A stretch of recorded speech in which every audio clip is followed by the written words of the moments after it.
So I'm trying out a little different recording technology here. The videos, well, this is going to be a pretty long show, and it's going to require a lot more hard drives if I continue to make videos. And since you're probably tired of seeing my ugly mug, I figured I'd just record my voice and put a picture up there on for display. I don't know whether I'm just going to display But anyways, I'm not sure how I'm going to do this yet, but I'm experimenting with saving some space. It's amazing how much video takes up a huge amount of space, and all you're seeing is me chatting, and all you can see is my expressions and my facial. So at certain times I'm going to, go with a video just because, well, whatever. Anyways, I'm not sure when, but I was just going to talk a little bit about this hearing. Got the papers for the dismissal, and I think I'm going to go to video. I just want to experiment. I'm going to go to video now. So this is not looking good.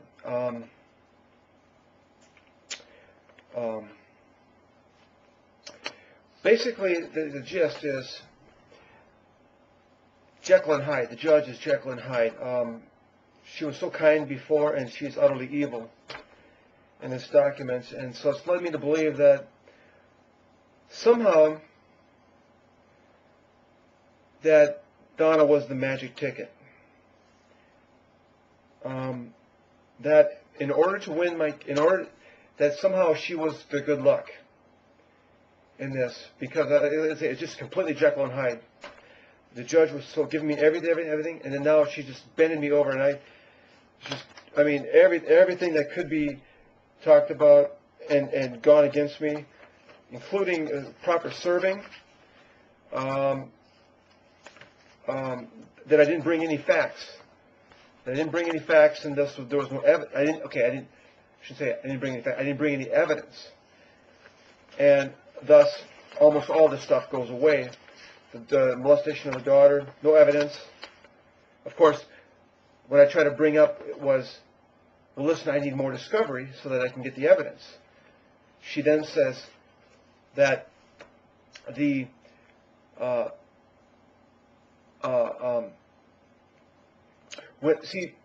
back in January, I submitted a fax for the motion for compel, and about 6 weeks later, the faxing office determined that none of those were proper, so I needed to submit them. So I mailed them in, and the judge says, well, I got them in 2 months late after the deadline for, they call it, it's called dispositive motions. It's called, I submitted the document, and I was never told there was a problem, and so. And I showed the videos when I'm talking with the clerk's office at the courthouse, and a discussion. But what's happened here is I'm getting penalized because the clerk didn't tell me ahead of time to mail it in. You see, I was told twice by the clerk's office that those faxes were proper, and then told 2 months later, 6 weeks later, that they weren't, and it took me another a week or two to get the mailings in. By that time, it was too late to submit anything. So those didn't count, the things that I submitted. That I was told that we're fine. So it's a very complicated situation here. And the judge,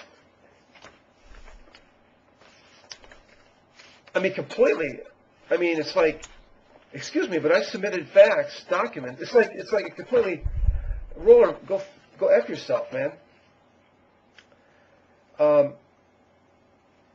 And the reason for I put a motion to compel to get these defendants to, but that motion was passed to dispositive motion. Now, the dispositive motion, if she's strict about the timelines for dispositive motion, the defendants weren't allowed to make a motion for summary judgment because that's a dispositive motion as well. And I submitted a document saying that they're past the motion, dispositive motion. They're past this time. They can't do it. So she's nailing me for putting a motion in which I did, and then the clerk says I didn't. And then the defendants, after they put a motion for summary judgment, and that's no problem. So whatever I do is not a problem. See, this goes back, this is the Jekyll and Hyde, is that everything now is my problem. Everything now goes against me. And everything before with Donna, when I was still living with Donna, was going for me. So in service of process, what else here?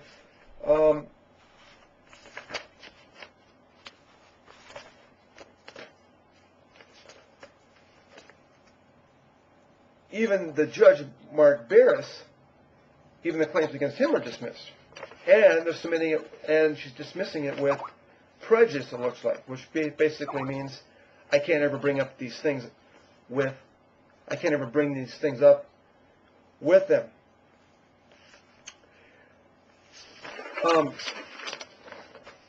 It's horrible. It's really horrible. And unbelievably, you would think that I would just be really pissed off about this. And I guess it's the living here and living insanity has made me feel so good that it got me over the depression of this case. But yes, it's going to be a long-ass show now. Real long. It's going to be a lot longer. And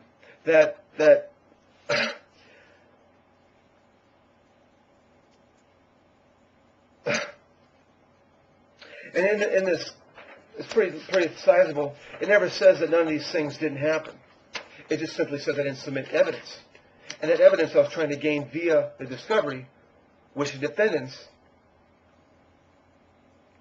were so deceptive at giving to me.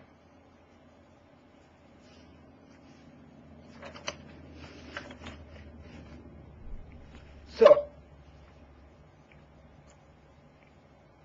I probably need to go audio here and save some disk space.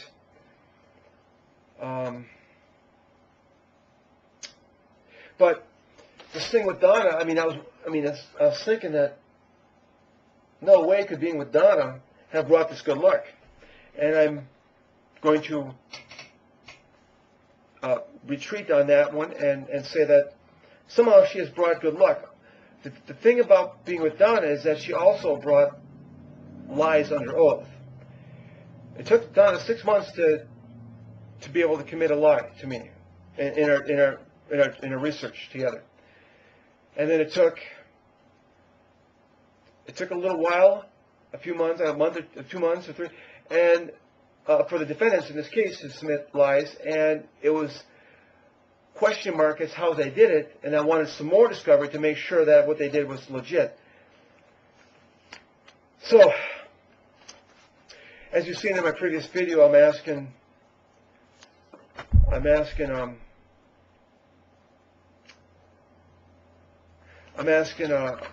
the defendants to commence some more discovery after the case, and they think that they're out of the water here with me. The truth is I'm thinking about bringing perjury charges to the defendants, and I think they know it now. I think they understand what I'm about to do. They think that their hands are washed. That this is what they do. I'm surprised they haven't knocked up my children or my wife or whatever. But I'm surprised they act in such deceptive behavior that it's analogous of getting in, going behind their back, banging up the wife, and then having me raise their kid. That's the deception that they portray. It's the low life of low life deception is what these lawyers behave. And if they are working for Satan, I guess I can understand this. It's just, and by the way, that analogy is actually comparable to what I guess I'm doing too. It's just I'm trying to actually get people to I've tried to actually find these children under oath,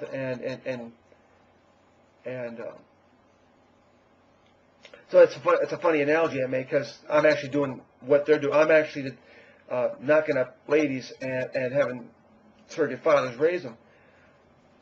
So in the midst of their anger, I'm trying to unfold this stuff so that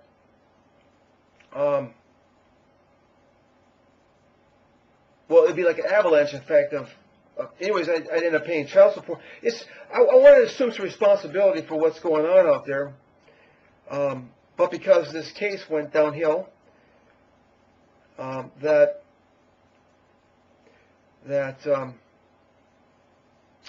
my children are probably still in danger and stuff like that. It's too bad. It really is too bad. I'm trying to find out what's going on out there. And I'm trying to make this show progress a little bit, and unfortunately, you get these loser judges with the Jekyll and Hyde attitude. Oh, she has been so nice until I move out of Donna's, and then she's utterly evil. Susan Burke.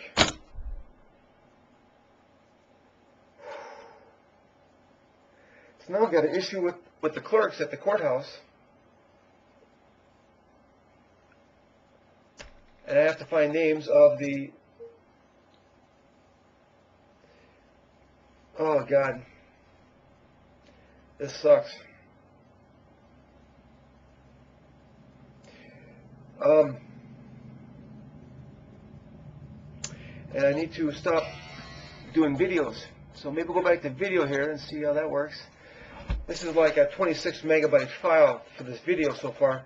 And if I was to just do the audio, it'd be about 1 megabit bytes.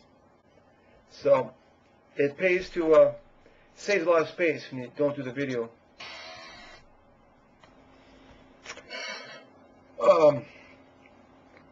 I got the news. Let's see, there's a relative of mine, Justin's his name, former relative on the other side. He's a pretty bright guy, got a whole future ahead of him. Let's say it up front, his life is just about over after a car crash. Just explain. He's in med school. He top of his class, pre-med. I think he's in the second year of med school. Was working. He's from the Bahamas. He was working at. By the way, he's not dead, but he's basically blind. The car crash put glass into his eye and basically blinded him. So here's a guy that's going to be a doctor. Got his whole world ahead of him. He's 23, probably 22, 23. Bright guy. He was working at a hospital till 2 in the morning. It's for an intern for the med school. And he fell asleep at the wheel on the way home. And now it's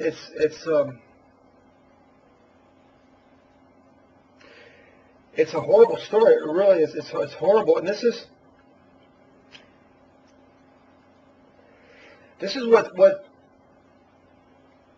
why I keep some money. I have like 10 grand saved. I've been having 10 grand saved up for the past 5-6 years. In case of emergencies such as like this, in which life has gone to hell, and with my family, right?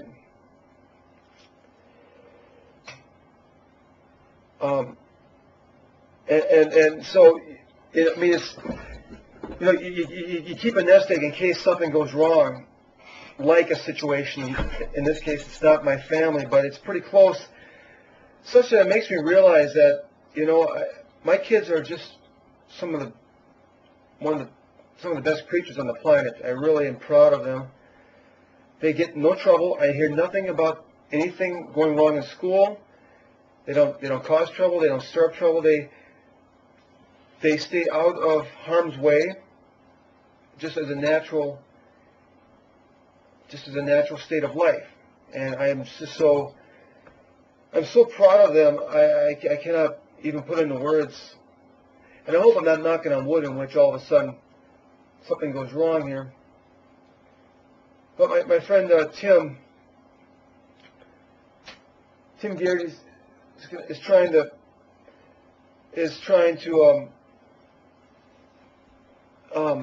get his wife. She's in Korea, I think. She's Korean. They got married, and he had trouble with immigration getting her over here. So he's hiring a lawyer, and he's just in a tough situation financially. So I'm gonna contribute about $500, in part because I'm becoming a little bit more relaxed of my family situation. That nest egg is not, I don't know, it's just, he's in a tough situation, and plus I just feel that it's this story, the story with Justin, that it's just not going to happen with my family. That something has gone, some crash, something has gone wrong, and now they require like large sums of money. And I don't even think $10,000 would even help in Justin's case. I mean, he might get partial vision back in like 3 months or something. They had to put a lens in one eye. In other words, the glass severed one of the lenses, and they had to put an artificial lens in there. And it's not a good story. It's a horrible story with a guy that's just getting started with life, and now he may be walking around with a cane to see. And it's just horrible. So,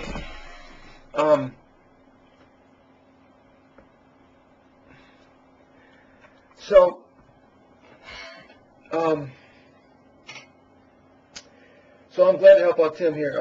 I may help him out again. I may do this again with Tim with his struggle. I just feel for his situation. He could use some help, and I have the money. I sort of keep the money for business purposes as well, but I just feel that, and my legal endeavors, right? It's just I think Tim could use the money right now, so I'm happy to do it. So I guess I'll end it here with that note. I was getting ready to post this, and I did. I was listening to it, and it sounds as though I'm almost rejoicing that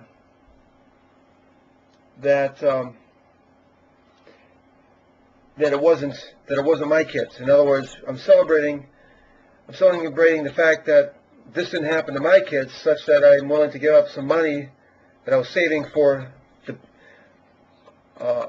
bad times, and giving it to Tim for his bad times. And it kind of sounded bad. It kind of sounded horrible that I'm like rejoicing in some sense. I guess I'm just really. It's like I was keeping the money because there was it's like I was waiting for some kind of accident to occur.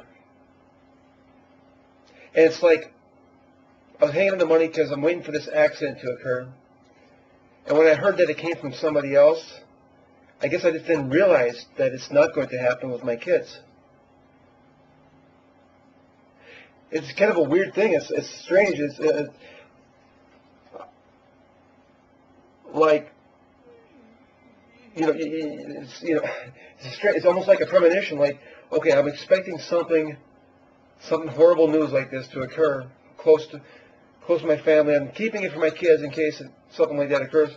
And then now that this occurred with Justin, it's like, well, I guess it's not going to occur. My kids are somehow protected as I am. I'm protected, and I guess my kids are. And I mean, really, all my immediate family are very protected.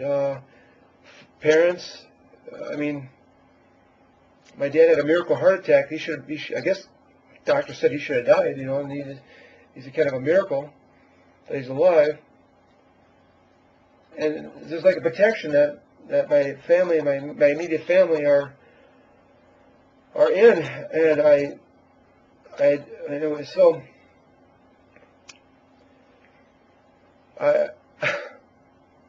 so I just wanted to explain a little bit, because I realize that it sounds kind of like bad what I'm doing. It's almost celebrating the fact that it wasn't me. And it's kind of almost a philosophical discussion. Isn't this what we do in general? I mean, if you were to, you hear about these news and that somebody, died in a jet, plane crashed. They may not say it out loud, but they're thinking, "Oh, I'm glad that's not me." And they may actually do something similar. In other words, they go out shopping, or let's praise the fact that I'm alive and I wasn't in that jet by going out and having a barbecue or something, and having a little special day, because it wasn't me. So it occurred to me that that's kind of almost bad what I was doing, and yet I think each and every one of us does it on a daily basis. We're glad that we get paid the big salary, and we're glad we're not the peon stocking shelves at Walmart or something, And I don't mean to even belittle that, because those are very important people. I didn't even say that, but these jobs that you're getting paid minimum wage, right? Cashiers at a 7-Eleven or something.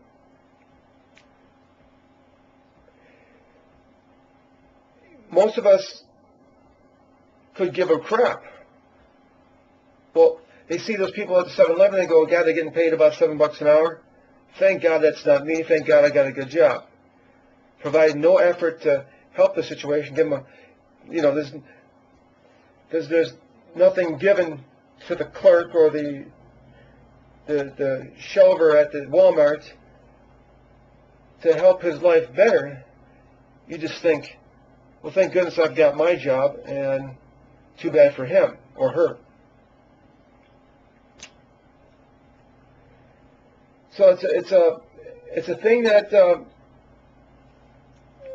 what I'm talking about is this rejoicing thing that I've done is actually a part of the self-individual that we all exhibit, that we are self-guiding, that we internally don't give a crap about too many people. And I will say that even though it's a horrible story what happened to Justin, I am so glad that it's not my family. I wish it didn't happen to anybody. But I'm just so happy that it wasn't my family. I can't.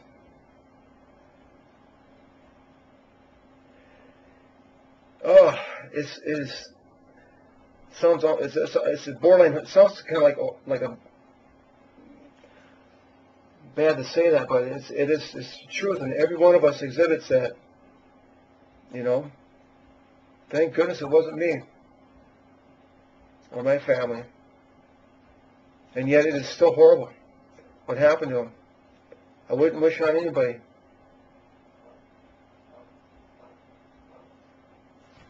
Getting ready to bring the kids up here again on the self-fulfilling, our self-nature that we are. Just thinking about it, that I can't believe how much I wish I had my kids nearby. That I've got my sister's kids. Carrie's is nearby. It's just not the same. It's Ramona's kids. It's not the same. In fact, I was just thinking about it last night. I was listening. Why do they care about seeing my kids? Evidently, my kids are really fun to see. Everybody wants to see them.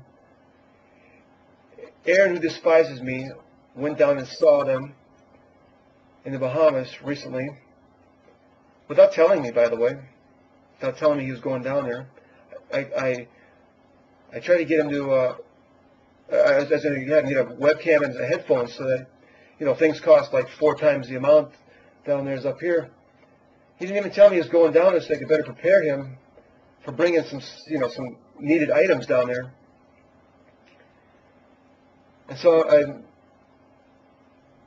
I'm not exactly happy about the deceptive behavior that my brother Aaron has exhibited. I don't understand. I don't even understand. So I'm emailing him trying to find out what his thoughts are about not telling me. But in the process, I just think, what is it about my kids that are so inspiring about them that, I mean, my mom loves my kids more than I think any of the other grandkids. And everybody wants, Ramona wants to see him, Aaron wants to see him. They're really great kids. But I was just thinking about the self-natured. I say, if it came down to it, I could care less whether I saw my sister Ramona's kids ever. Carrie's, same way. It's just not even. I mean, it sounds like mean, but I'm just thinking about it. I said, if it occurred to me that I never saw them, it really wouldn't hurt me because it's like seeing anybody else. It's not my family. It's not the same. And I don't know if it's a self-natured thing. It's a family. I don't know what it is about the instincts that says that your offspring are the thing, and everything else doesn't matter. And that's what makes me mad that I can't be with my kids year-round. It really is for such a goal, for such a philosophy in life that I can't substitute with my sister's kids or anything else, or any other kids. It's too bad that I can't have them year-round. So,